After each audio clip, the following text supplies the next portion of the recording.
Pada kali ini saya akan membahas mengenai genetic algorithm. Jadi genetic algorithm adalah salah satu metode heuristik yang digunakan untuk mengoptimalisasi sebuah proses atau sesuatu, dan konsep ini terinspirasi dari teori evolusi Darwin. Jadi ada beberapa tahap umum dalam proses genetik algorithm. Yang pertama adalah pembentukan populasi yang biasanya random, populasi awal. Kemudian selanjutnya ada proses seleksi.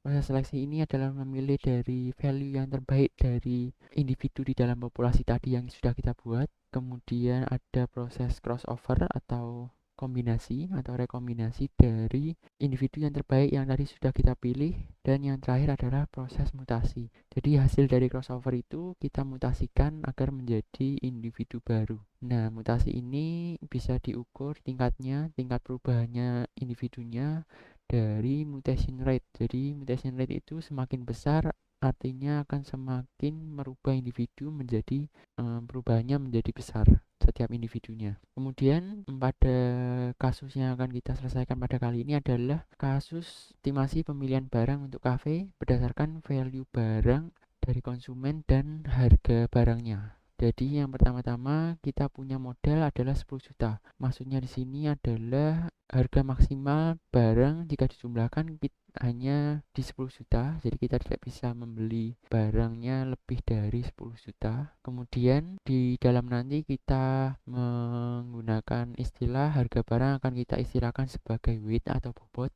dan value barang akan kita istilahkan sebagai fitness value. Oke, ini adalah daftar barang-barangnya. Jadi misalnya kita punya lampu hias, ada meja makan, ada vas hias, kemudian ada sofa, ada TV, ada bar, ada speaker, ada panggung live musik, ada tempat biliar, ada toilet, ada tempat taman bermain, ada radio. Nah, di sini 10 ini melambangkan value-nya dan ini melambangkan harga barangnya. Jadi ini value barangnya dan ini adalah harga barangnya. Nah, value barang ini kita dapat dari feedback dari pelanggan. Jadi hasil riset wawancara ke pelanggan, jika kita tanyakan apakah seberapa ingin dari 1 sampai 100 bahwa lampu hias ini ada di dalam kafe. Nah, kita ambil kesimpulan bahwa pelanggan hanya memberikan nilai 10 pada lampu ini untuk ada di dalam kafe. Oke, jadi kita masuk ke dalam programnya. Jadi ini yang pertama kita harus lakukan adalah mendefinisikan modal maksimalnya adalah 10 juta.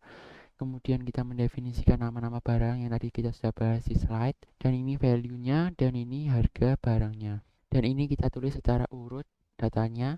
Jadi ini bisa dibaca lampu hias value-nya 10 dan dengan harganya 1 juta. Jadi ini sama semua, urut seperti itu.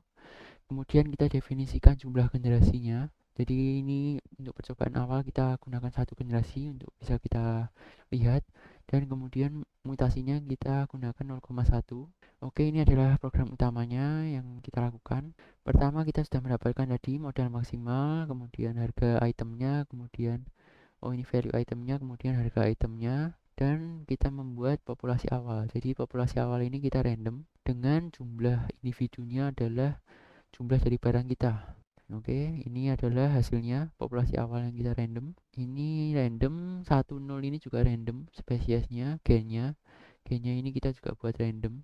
10 ini melambangkan bahwa 1 ini artinya barangnya terpilih. Kemudian ini 0 ini barang tidak terpilih.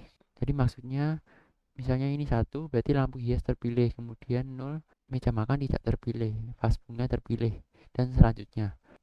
Kemudian setelah kita membuat populasi awal ini dari random, langkah selanjutnya adalah kita hitung fitnessnya. Ini kita hitung fitness. Ini kita menghitung fitness. Di sini kita hitungnya dengan cara nambah value. Jadi ini 1, tadi lampu hias punya value 10. Kemudian karena meja makan tidak terpilih, jadi vas bunga punya value 7. Kemudian ditambahkan jadi 10 tambah 7, dan selanjutnya ini yang 1 ditambahkan ini, tambahkan ini, hingga mendapatkan fitness value-nya. Nah, kenapa fitness value ini 0? Jadi di sini perhitungan fitness value kita berikan threshold. Jadi jika total barang terpilih beratnya atau bobotnya atau harganya melebihi dari modal kita atau weight maksimalnya ini melebihi dari modal kita, jadikan semua fitness value-nya menjadi 0. Jadi bisa dipastikan bahwa individu pertama ini harganya melebihi dari model yang kita punya, sehingga fitness value-nya sama dengan 0.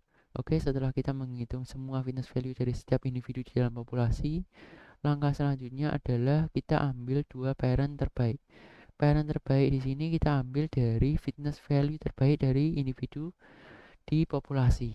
Jadi dari ini sudah kita punya fitnessnya, semua fitnessnya, lalu kita ambil fitness terbaik. Nah, di sini ada fitness terbaiknya adalah 3. Jadi kita ambil, jadikan parent 1. Kemudian karena ini tidak ada lagi yang memiliki fitness value di atas 0 dan semuanya 0 selain 3 ini, maka kita ambil yang pertama. Yang pertama saja kita ambil menjadikan parent kedua. Oke, setelah kita punya parent dari yang terbaik, langkah selanjutnya adalah kita akan crossover parent tersebut. Nah, yang akan kita gunakan crossover pada kali ini adalah kita potong gennya separuh di depan dan separuh di belakang untuk parent keduanya menjadi childnya. Jadi contohnya seperti ini. Jadi parent ini punya gen dan ini punya gen juga. Jadi ini ke depan, di depannya kita potong setengah, kemudian ini kita potong setengah dijadikan child 1. Jadi child 1 ini dari setengah gen dari parent 1 dan setengah gen belakang dari parent 2. Sama juga dengan child 2 berarti setengah gen parent 2 dan setengah gen parent 1 paling belakang. Oke, setelah kita mendapatkan childnya, child ini kita akan mutasikan. Jadi mutasikan random dengan mutation rate-nya sebesar 0,1. Contohnya di sini, di sini. Nah, ini ada yang berubah, ada yang flip 1 gennya dari 0 menjadi 1. Nah, kenapa hanya berubah 1 saja? Karena mutation rate-nya adalah 0,1 saja atau kecil. Jadi perubahan mutasinya adalah kecil juga. Jika ingin mutasinya banyak, bisa membesarkan nilai dari mutation rate-nya. Oke, setelah itu chart 1 dan chart 2 kita mutasikan menghasilkan mutan 1 dan mutan 2. Setelah berhasil, oke, kita betulkan lagi fitnessnya. Oh, ini fitnessnya yang terbaru 75 dan 0.